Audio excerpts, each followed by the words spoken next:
ஃபோட்டோஷாப்பில் இருக்க இந்த 5 hidden features பற்றி உங்களுக்கு தெரிஞ்சிருக்க வாய்ப்பே இல்லை. இந்த 5 ஃபீச்சர்ஸ் நீங்கள் தெரிஞ்சுக்கிட்டீங்கன்னா ஃபோட்டோஷாப் எடிட்டிங்கில் இன்னும் ஸ்பீடாகவும் குவாலிட்டியாகவும் நெக்ஸ்ட் லெவலுக்கும் போக முடியும். வெல்கம் டு அலிஃப் கிரியேஷன்ஸ். வாங்க வீடியோக்குள்ளே போகலாம்.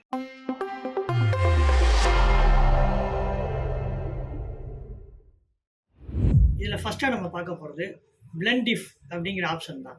இது எதுக்கு யூஸ் ஆகுதுன்னா, ரெண்டு வேறு இமேஜை நமக்கு ஒரே கலர் டோனில் சிங்க் ஆகிற மாதிரி நம்ம பிளெண்ட் பண்ணுறது தான் அதோட வேலை. அதை எப்படி பண்ணுறதுன்னு உங்களுக்கு நான் இப்போ கிளியராக சொல்லித்தரேன். இப்போ என்னோட விண்டோவில் 2 விதமான இமேஜ் வச்சுருக்கேன். ஒன்று ஒரு பொண்ணு காஃபி ஷாப்பில் உட்காந்து காஃபிக்கு வந்து ஜன்னல் பார்க்குற மாதிரி, இன்னொன்று அதே போல் ஒரு ஜன்னலில் இருந்து வெளிச்சம் வர மாதிரி இருக்குது. இப்போ இந்த பொண்ணை நம்ம பக்கத்தில் இருக்கக்கூடிய இதுக்கு ஜன்னலில் உட்கார வைக்க போகிறோம். ஃபஸ்ட்டு இந்த பொண்ணை நம்ம பக்கத்தில் இருக்கக்கூடிய ஸ்லைடு கொண்டு வரணும். ஓகே, இப்போ ஆர்டிஃபிஷியலாக அப்படியே அந்த பொண்ணு அங்கே உட்காந்துருக்கு அப்படியே தனியாக தெரியுது. இது தெரியாமல் இருக்கணும்னா நம்ம லேயரில் போய் அந்த பொண்ணோட இருக்க லேயரில் டபுள் கிளிக் பண்ணுங்கள். பண்ணும்போது நமக்கு இந்த பிளெண்டிங் ஆப்ஷன்ஸ் வரும். அதில் நமக்கு கீழே பார்த்தீங்கன்னா பிளெண்ட் டிஃப் அப்படின்னு சொல்லி ஒரு ஆப்ஷன் இருக்கும். அதில் இருக்கக்கூடிய ஸ்லைடரை தான் நம்ம அட்ஜஸ்ட் பண்ணுறது மூலயமா இப்போ இந்த இதை நம்ம அச்சீவ் பண்ண போகிறோம்.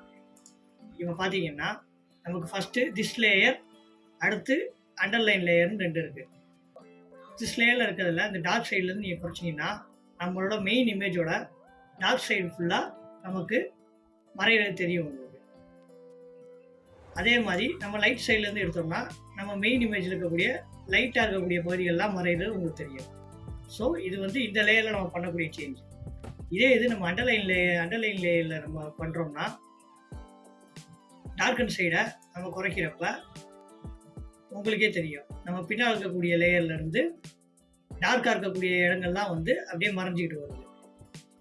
அதே இது நம்ம லைட்டாக இருக்கக்கூடிய இடத்த நம்ம அப்படியே ஸ்லைடிங் பண்ணோம்னா உங்களுக்கு அந்த சன்லைட் வந்து அந்த பொண்ணு மேலே ஒரு தெரியுது. ஆனால் இதுவுமே உங்களுக்கு வந்து சாட்டிஸ்ஃபைங்காக இருக்காது. ஸோ நம்ம என்ன பண்ண போகிறோம்னா இந்த இடத்துல ஆல்ட் பிடிச்சோம் அப்படின்னு வச்சிங்கன்னா இந்த ஸ்லைடர் 2ஆக பிரியும். அப்போ பிரியிறப்ப உங்களுக்கு அந்த எட்ஜஸ்லாம் வந்து கொஞ்சம் ஸ்மூத் ஆகும். ஸோ இப்படி ஸ்மூத் ஆகிறப்ப நமக்கு எந்த அளவுக்கு வேணுமோ அந்த அளவுக்கு அட்ஜஸ்ட்மெண்ட் பண்ணுறது மூலயமா நம்ம இந்த இதை அச்சீவ் பண்ண முடியும். இப்போ உங்களுக்கே தெரியும் இந்த இமேஜ் எந்த அளவுக்கு நேச்சுரலாக அந்த பொண்ணு மேலே சன்லைட் வந்திருக்குன்னு. இதுதான் இந்த பிளெண்ட் டிஃப் ஃபீச்சரோட அட்வான்டேஜ். ரெண்டாவது நம்ம பார்க்க போகிறது என்னென்னா மேட்ச் கலர். இந்த ஃபீச்சர் நமக்கு எதுக்கு உதவுதுன்னா, நம்ம இப்போ வேறு இமேஜ் இருக்கக்கூடிய அந்த லைட்டிங், அந்த கலர்ஸ், அந்த செட்டிங்ஸை வேறு இமேஜுக்கு நம்ம மாற்ற முடியும்.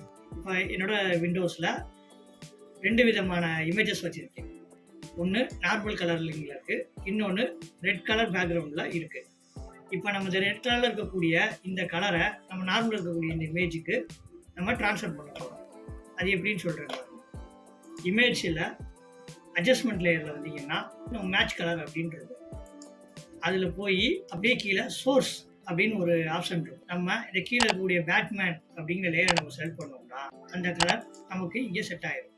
இப்போ பார்த்தீங்கன்னா உங்களுக்கே தெரியும் இது எந்த அளவுக்கு அக்யூரேட்டாக இருக்குது அப்படின்னு. இதுதான் இந்த ஃபீச்சரோட அட்வான்டேஜ். மூணாவது நம்ம பார்க்க போகிறது வேனிஷிங் பாயிண்ட்.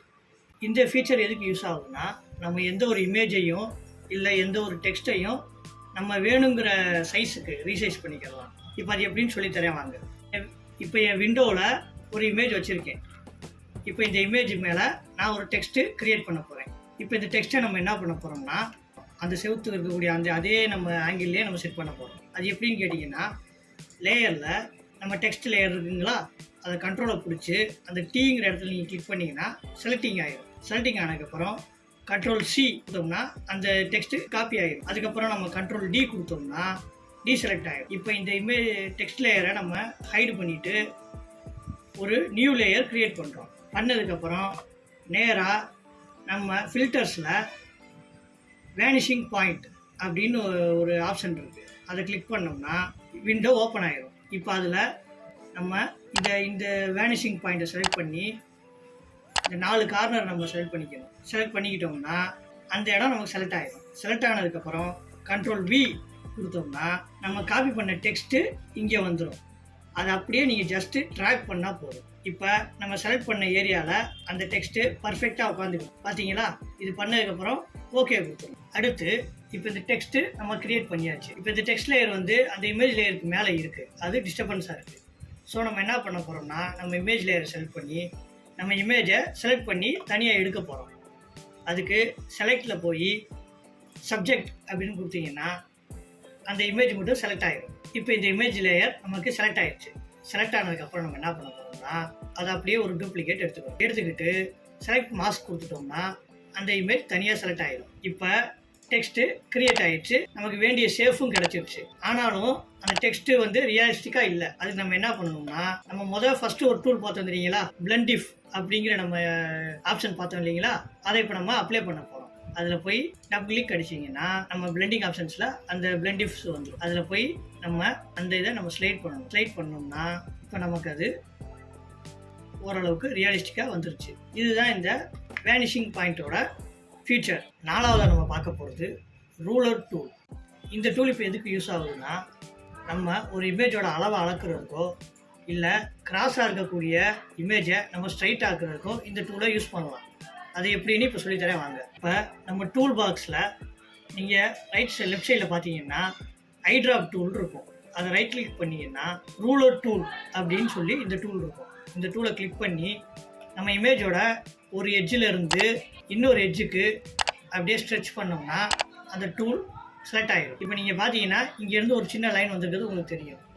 இதில் நீங்கள் இன்ஃபோவில் போனீங்கன்னா அதை வச்சு உங்களுக்கு அந்த அளவை நீங்கள் பார்த்துக்கலாம். இது போக இந்த டூலை வச்சு இந்த கிராஸாக இருக்கக்கூடிய இந்த இமேஜை நம்ம ஸ்ட்ரைட் பண்ணலாம். அது எப்படின்னா, மேலே ஸ்ட்ரைட்டன் லேயர் அப்படின்னு இருக்கிறத நம்ம கிளிக் பண்ணோம்னா சில செகண்ட்ஸில் அந்த இமேஜ் ஸ்ட்ரைட் ஆகிடும். இதுதான் இந்த டூலோட ஃபீச்சர். ஃபைனலாக நம்ம 5ஆவதாக பார்க்க போகிறது கேமரா ரா. இந்த கேமரா ரா அப்படிங்கிற ஃபீச்சர் எதுக்கு யூஸ் ஆகுதுன்னா, நம்மளோட ஃபோட்டோஸு சில நேரங்களில் டல்லாக இருக்கும், சில நேரங்களில் கலரிங் நமக்கு செட் ஆகாது. ஸோ அந்த கலரிங்ஸை ரீசெட் பண்ணுறதுக்கு, அந்த கலரிங்ஸை சினிமாட்டிக் ஸ்டைலில் நம்ம உருவாக்குறதுக்கு இந்த கேமரா ரா யூஸ் ஆகும். ஃபில்டர்ஸில் கீழே வந்தீங்கன்னா கேமரா ரா அப்படிங்கிற ஃபில்டர் இருக்கும். அதை ஓப்பன் பண்ணிவிட்டு அதில் சைடில் அப்படியே ஆப்ஷன்ஸ் நிறையா இருக்கும். அதில் பார்த்தீங்கன்னா ப்ரீசெட்ஸ் அப்படின்னு இருக்கும். அதை கிளிக் பண்ணோம்னா அதில் ஆல்ரெடி நமக்கு ப்ரீசெட்ஸாகவே எல்லா செட்டிங்ஸும் வச்சுருப்பாங்க.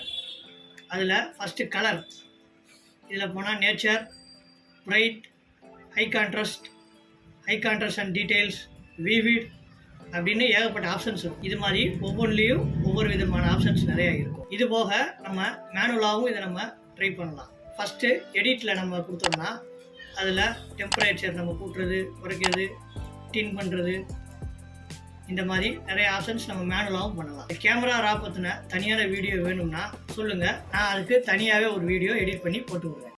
இன்னும் இது போல் யூஸ்ஃபுல்லான கண்டென்ட்டுக்கு நம்ம சேனல் லைக் பண்ணுங்கள், ஷேர் பண்ணுங்கள், சப்ஸ்கிரைப் பண்ணுங்கள், பெல் ஐக்கானை டிக் பண்ணி வைங்க. அடுத்து என்ன வீடியோ டியூட்டோரியல் வேணும்னு சொல்லி கீழே கமெண்ட் பண்ணுங்கள்.